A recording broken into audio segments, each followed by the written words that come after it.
Are we finally seeing the pivot, that much talked about pivot in Turkey when it comes to not just management of the central bank, but broad management of the economy? It would appear that President Erdogan is on side. How credible are some of these headlines? Sure. I think we've definitely seen a pivot. The central bank actions over the last couple of weeks, over the last month, have been a real shift.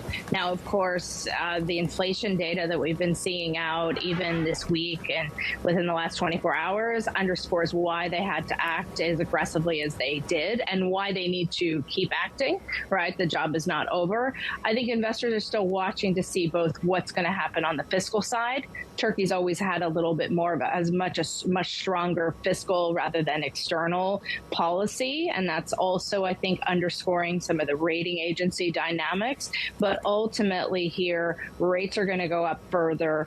What I also took away from Şimşek's remarks was not only that Erdogan is on side, and maybe he's going to stay on side, we're questioning that, but also that going forward, wage hikes should be tied to target inflation, not actual inflation. So he's really trying to anchor expectations of market actors and even of Turks that there's not going to be a wage price spiral, as we've seen in other countries or in Turkey in the past. That is going to, over time, become more politically difficult. So I think what Şimşek, Erkan, and Erdogan are trying to do is to, yes, do this pivot, do as much as possible, as quickly as possible, to avoid having to extend the pain for longer. But I think things are going to get tighter and tougher in Turkey's economy for some time to come.